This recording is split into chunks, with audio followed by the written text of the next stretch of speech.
Hello guys, welcome sa Electro Pinoy guys. Sa video na to, tuturo ko sa inyo guys kung paano mag-repair ng appliances natin na 110 volts pero naisaksak sa 220 volts.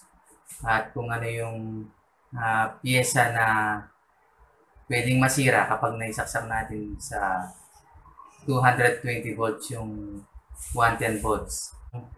Ang i-repair natin ngayon guys is pressure cooker siya.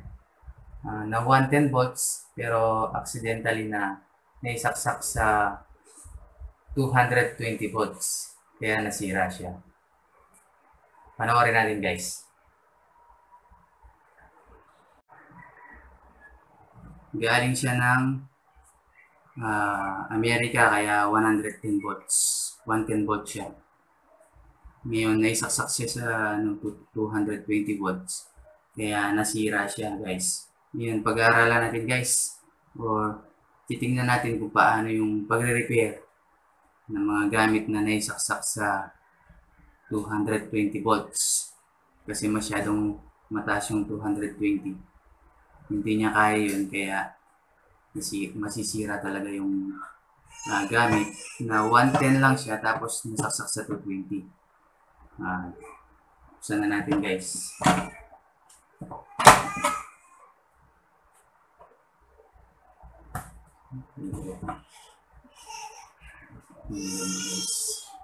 Parang ano lang siya, rice cooker.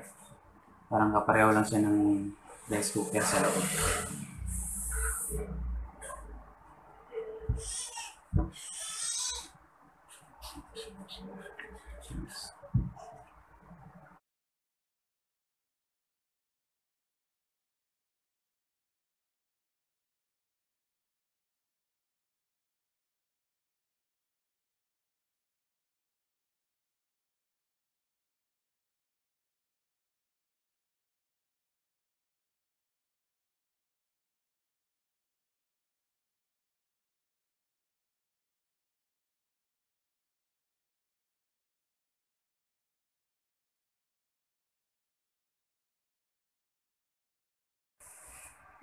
Ayan guys. Pumutok yung kanyang varistor. Yan yung ano guys, nagpo-protect sa circuit natin kapag masyadong malakas yung voltahe na pumasok sa kanya. Ito yung unang-unang masisira guys, yung varistor. Ang purpose nito guys, para hindi na kumalat yung hindi na dumami yung sira, hindi na madamay yung ibang mga pyesa dito guys sa ating circuit, lahat ng mga pyesa. Parang i-block niya na guys, siya na mismo yung siya yung mismong masisira. Ayan, pumutok siya guys. Kitang-kita natin. Sunog siya.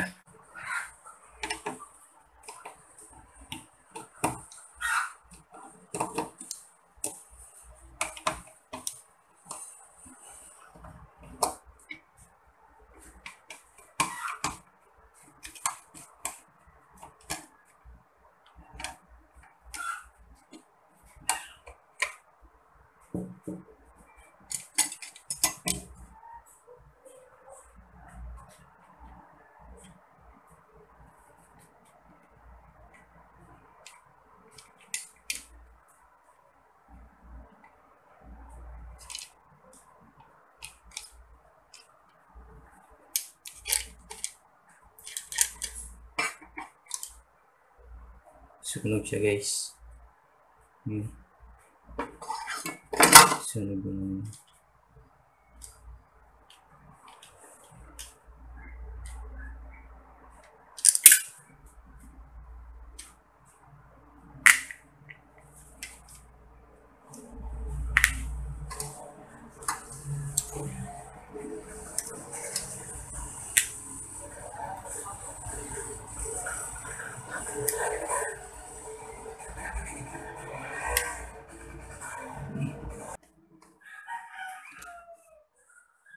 nadamay din yung ano niya guys.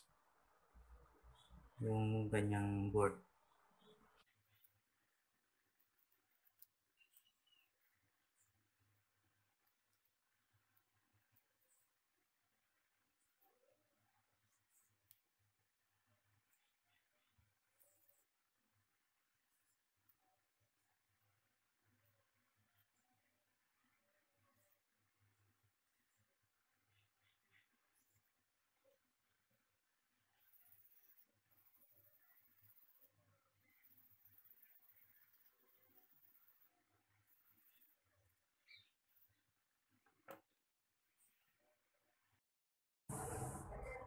Gagawin natin ngayon guys, tatanggalin natin itong varistor. Ito yung nasunog.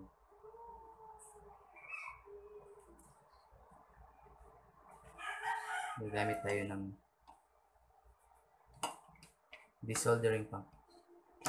Titignan din natin guys kung meron siyang nasunog sa ilalim na mga connection sa board.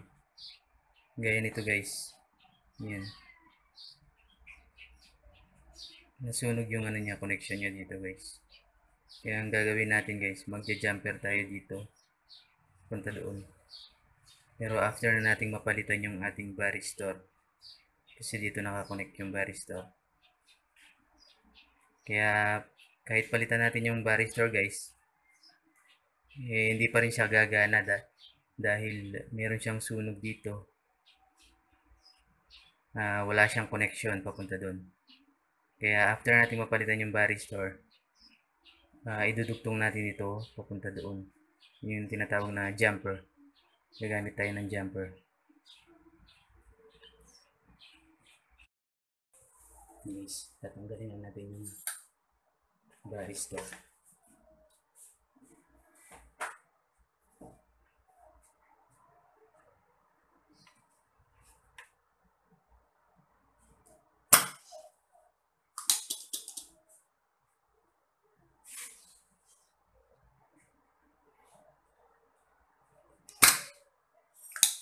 Yan guys, tumalsik na yung ating varistor. Tanggal na siya. Yan guys, yung varistor natin. Lutok na siya.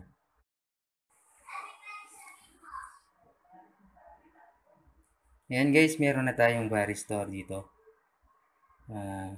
Same value sila guys. TVR 102.71. Ang ibig sabihin pala ng guys, ng TVR ay thinking varistor resistance. Yung ibig sabihin ng TVR. Tapos guys, yung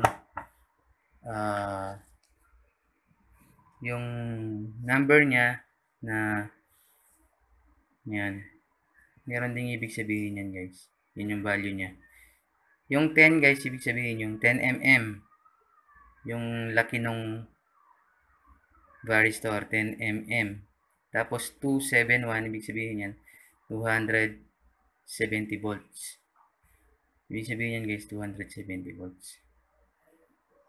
Ibig sabihin ng 271, yung 1 doon is isang 0. Pag ang nakalagay dyan, 2, ibig sabihin, dalawang 0. Ibig sabihin, 2,700 volts siya nun, guys. Pero isang 0 lang siya, kaya 270 volts. Yan yung value niya, guys. Ang pagtetest dyan, guys, gagamitan natin ng resistance testing. Kailangan natin ng tester. Bali, ang pag-test dyan guys is nakalagay yung tester natin sa yan, resistance. Continuity ng resistance. Dapat guys, wala tayong makukuhang reading dito sa ating varistor. Once na nagka-reading siya guys, ibig sabihin sira siya. Kaya ite-test natin yung yung papalit nating varistor kung okay ba siya. Dapat walang lalabas na reading dyan sa ating tester. Wala siyang resistance. Yun guys, walang lumalabas na resistance. Balik rin natin yung ating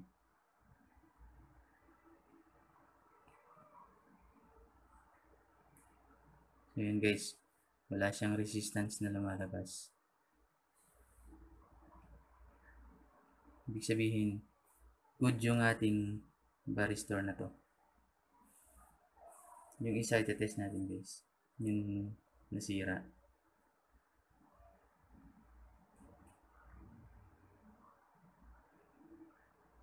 Yan guys, may reading siya. Meron siyang resistance. Ibig sabihin, sira na yan guys. Yan.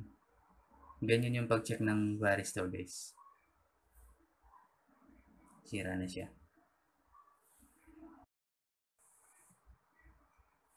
Ayan guys, i-connect na natin yung ating varistor.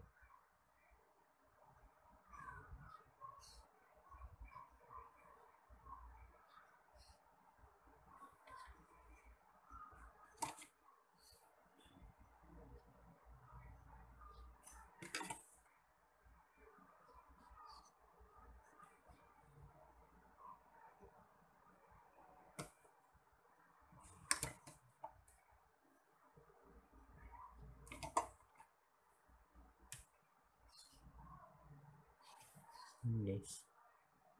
Tapos, solder na natin siya guys.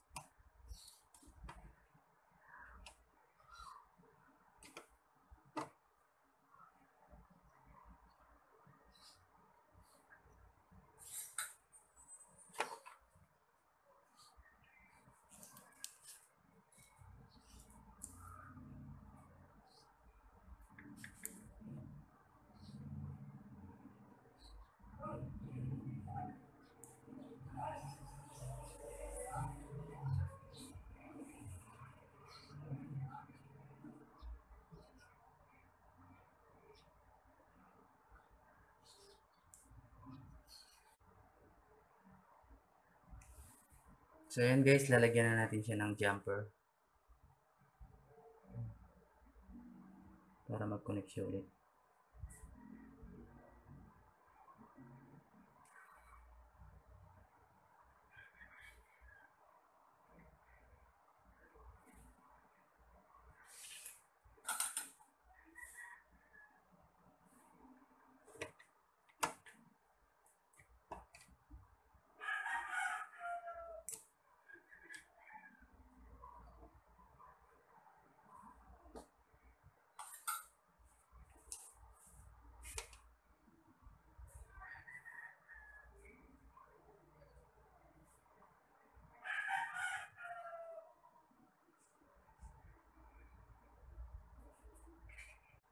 So, ayan guys, meron na siyang jumper.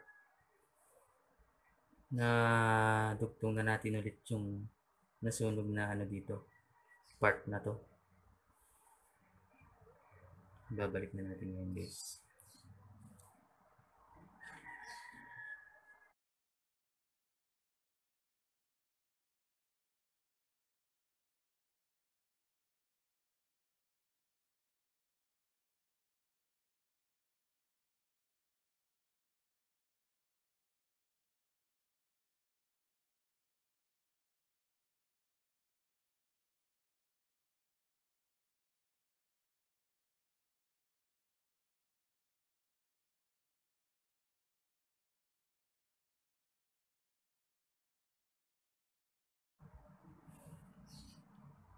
Siya nga pala guys, itetest din pala natin yung ating fuse. Meron palang fuse ito guys.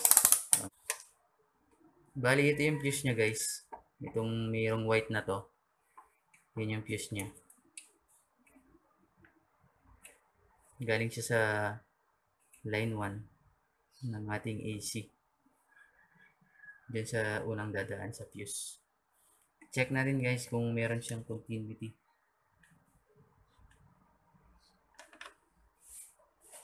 Dito guys sa ano.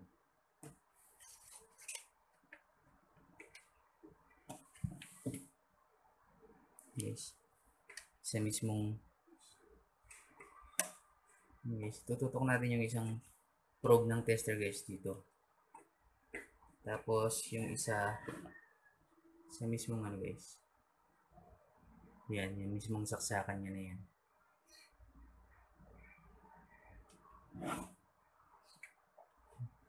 Meron kasi siyang cover dito. Dito. Dapat dito na lang siya i-test. Kaso hindi siya ma-test dito. Kaya dito na lang. Sa mismong saksakan niya guys. Ayan ito. I-test natin ngayon. Ayan guys. Meron siyang continuity. Ibig sabihin guys, okay yung ano natin. Fuse natin. Pwede rin siyang i-test dito guys kung wala naman cover yung wire. Dito kasi meron siyang cover kaya dito na lang siya i-test. Yan guys, okay pa yung ating fuse. Ngayon, tatakpan na muna natin ulit guys. Ang ating pressure cooker.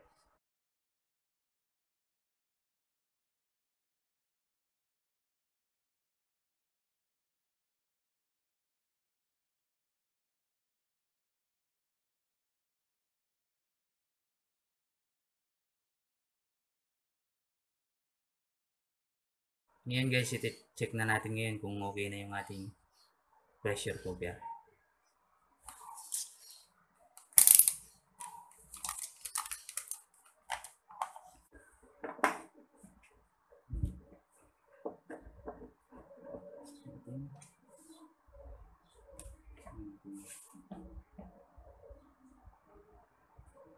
Guys, dapat 110 yung ating pagkukuha ng supply.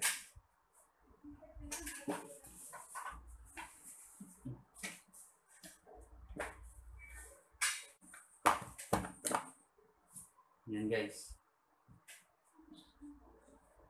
Try na natin yung isaksak guys kung gagana na siya.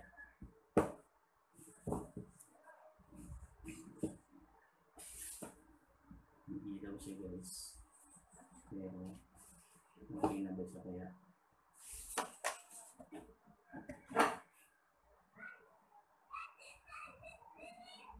Yan guys, meron na siyang power. Ibig sabihin, okay na siya. Yan. Menu.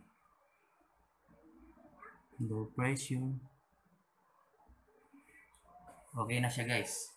Gumagana na. Pero try natin siya kung try natin siyang lagyan ng tubig. Kahit tubig lang. Tsaka natin hintayin kung mabilis nga siyang kumulo. Dahil pressure cooker siya. Baka kasi may power nga tapos hindi naman siya umiinit. Kaya sisiguraduhin natin guys.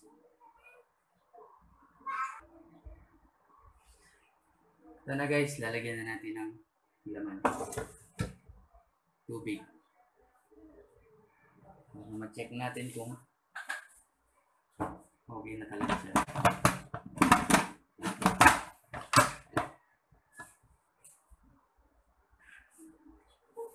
Ilagay natin sa high pressure, low pressure, high pressure. Yung time is ilan ba muna natin? Yan. 10 minutes yata yan guys. Tignan natin kung gagana na yung pressure natin.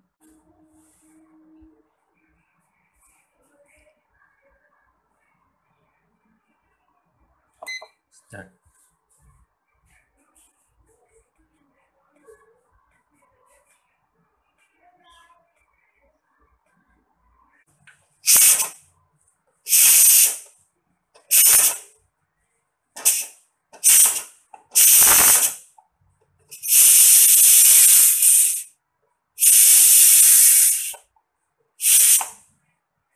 Guys, Kalakas ng pressure. Yun lang guys, ganun lang kung paano ayusin yung appliances gaya nito kapag naisaksak sa 220 volts. Thank you for tuning guys.